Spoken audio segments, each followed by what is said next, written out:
It is still a very popular book, though it seems a little dusty now. All I Really Need to Know I Learned in Kindergarten was published in 1988 and written by Robert Fulghum. He's a white man born in Texas in 1937, and he's a Unitarian Universalist minister, currently serving as the Minister Emeritus of the Edmonds UU congregation in the state of Washington. The book's premise was simple, that the most important of life's lessons can be learned at an early age, as they might be taught in a supportive and inclusive kindergarten class. It's been noted that Fulghum was writing from a highly privileged perspective, and today our understanding of racial, socioeconomic, and climate justice all cast new light on what it is we all really need to know. But today, I'm noticing that the book was written by a Unitarian Universalist minister, and so some of its basic premises may ring true for us, even as our world has changed and our perspectives are evolving. Here's an abridged and slightly edited list of the most important lessons the author identified. Share everything. Play fair. Don't hurt people. Put things back where you found them. Clean up your own mess. He capitalized that one. Don't take things that aren't yours. Say you're sorry when you have hurt someone. Live a balanced life. Stick together. Be aware of wonder, and everything dies. Now, in my message today, I am not attempting to improve on nor summarize this book. But it occurred to me that as that particular UU minister found guidance in the kindergarten class, I have learned important lessons in this congregation. In this place that Reverend Sean Newton Gauthier called a little living laboratory of the human spirit. It is, I believe, a place that teaches us important lessons about life, about how to get along with others, and how to make sense of this world so that we can live in it with some degree of peace, courage, and grace. As I look ahead to this handful of last Sundays with you, it occurred to me that all I really need to know I've learned in parish ministry. Well, perhaps not everything. Yet there have been important lessons that I have learned in these 8 years with you, that is 7 years on staff and an additional year as an internship, and I'm very grateful for what I've learned. So here goes, in no particular order, a few things I really need to know that I learned in parish ministry. Number 1, everyone has serious troubles. I know you've heard the Buddhist wisdom story about the woman who is inconsolable in her grief, who is told to search the village for a mustard seed which will bring her the comfort that she longs for.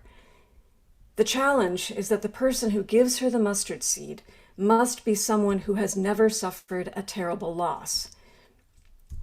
In her grief, she knocks on door after door, expecting to find people whose lives have been free of sorrow, and yet every single person has experienced grief in some form.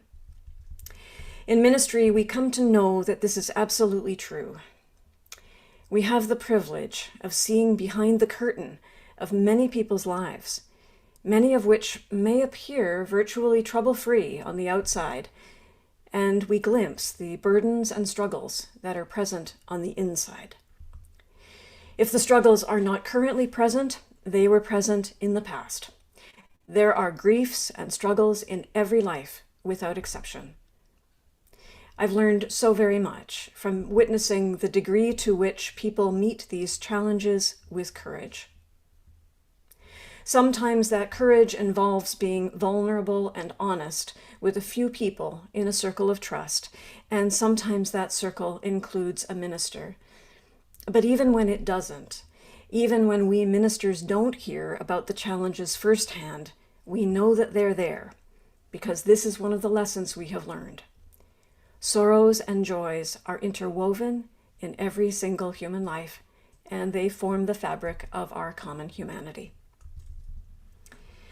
Lesson number 2, which is related. Everything is impermanent. People come and go, along with projects, programs, and problems. In the ever-changing kaleidoscope that is congregational life, activities and concerns arise and fall away, sometimes very quickly, and some after a very long time.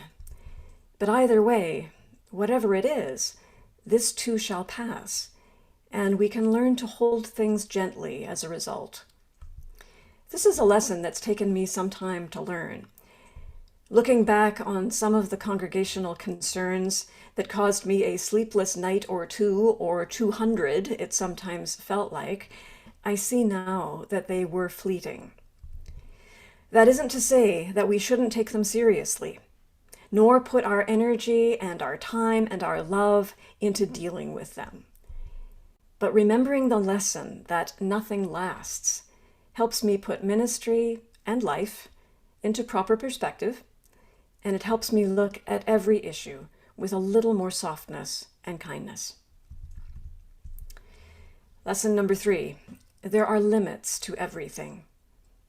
It is possible to do too much, to try too hard, to overreach one's capacities.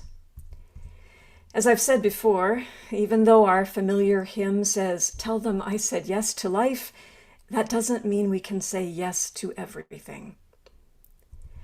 In ministry, across our movement and in other religious faiths, and indeed throughout the helping professions now, burnout is a serious problem. The faith-based Barna Group in the United States recently reported that since 2015, there has been a significant decline in the physical, mental, and spiritual health of Protestant pastors. It may be that in order to maintain our well-being in times that are so deeply challenging, ministers must make difficult decisions that involve doing less than is hoped for or indeed expected. Meanwhile, the health of lay leaders and indeed all members of the congregation matters just as much. And so, together, as Canadian Unitarians and as a society, we are continually learning to live as sustainably as we can. The Australian cartoonist Michael Leunig put it well when he said, "Nothing can be loved at speed." That is, love and care comes quietly and slowly. It is not rushed. It is fully present.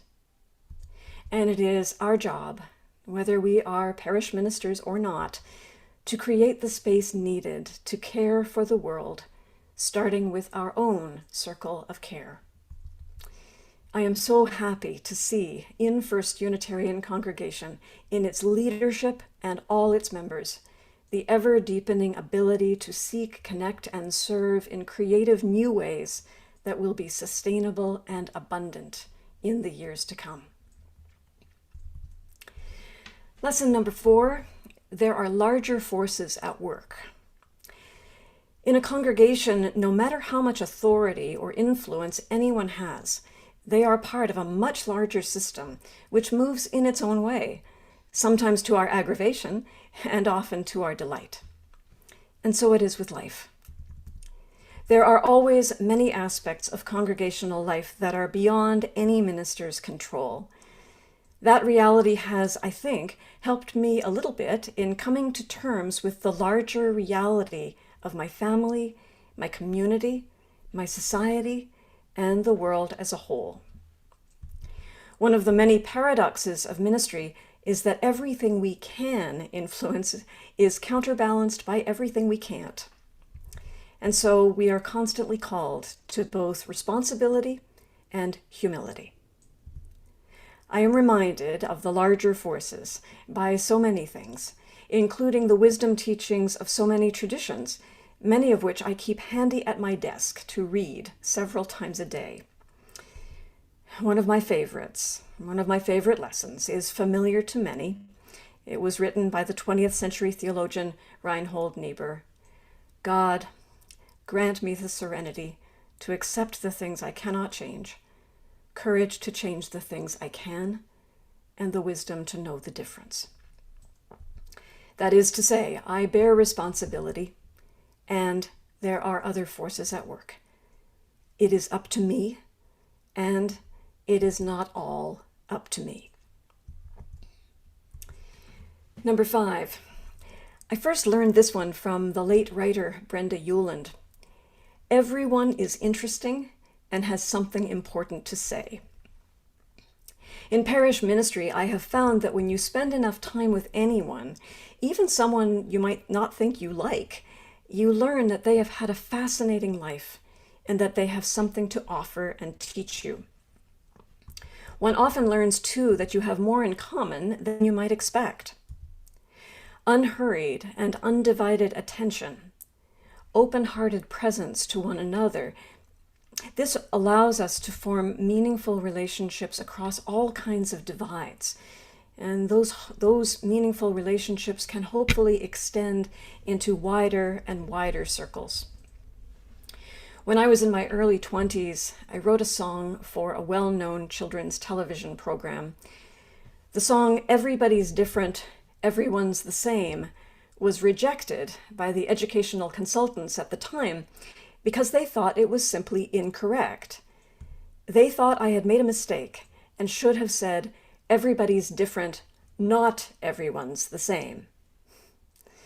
Recognizing, of course, that individual and cultural differences are deeply significant and that lack of respect for those differences causes terrible harm, I also wanted to sing about the common threads of our shared humanity. A Unitarian Universalist perspective before I even knew what that was. I didn't realize at the time that what I was saying was radical in any way because the idea had been instilled in me somehow through wisdom that had been passed down to me. I heard it again recently, expressed in an indigenous legend, which teaches that the divine spark came down from the Creator and was instilled in everyone. In my experience, when we are fully present to others, and for that matter, when we are fully present to ourselves, we come into relationship with the shared divinity which is an inherent part of our human nature. Number 6. Nothing is everything you want it to be, and everything is enough. The Quaker teacher Parker Palmer and others call it the tragic gap, the distance between what you want to see or hope to find and what actually is. Our ability to live, to stay, to abide in that tragic gap is what allows us to grow. Unfortunately, this is generally no fun at all. It is certainly not the blissful, serene, all-knowingness that some of us might have hoped to find when we began any spiritual path. No, life is inevitably much more messy, difficult, painful, frustrating, and frightening than we want it to be.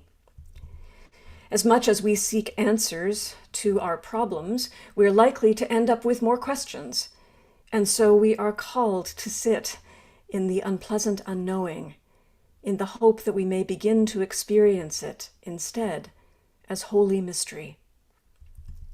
In parish ministry, everything one does falls short in some way. I think Reverend Sean and my colleagues would agree. Every sermon, song, program offering, conversation, they are all imperfect and incomplete. Something will always go wrong, and yet something is always all right. Somehow, even in the unfinishedness and the imperfection of everything in congregational life, it is enough. I am enough. You are enough. We are enough. It is enough. Number 7, it's related to every point I've made, yet it deserves a special mention all its own. We are continually called to live into paradox. I don't know the answer, yet I must live into the question. I don't understand this person, yet I must remain in relationship with them. I am an individual, yet part of an interdependent whole. I must attend to my own needs while also attending to the needs of others. This is the call of any kind of community, but especially one that is bound together by intention, or as we say, by covenant. When we live and serve together in congregational life, we are presented over and over again with the paradoxes and challenges that baffle us and that help us grow. And number 8, the final number in what is, I know, an incomplete list. You always teach what you most need to learn. I don't remember where I first heard that, but in parish ministry, I have found it to be true. Like all ministers, I have my recurring themes and recurring sermons. Not coincidentally, they align with the lessons that I am called to learn continually throughout my life.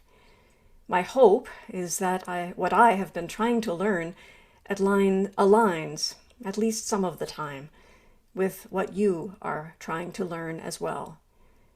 The truth is, I really don't have the chops to do anything else.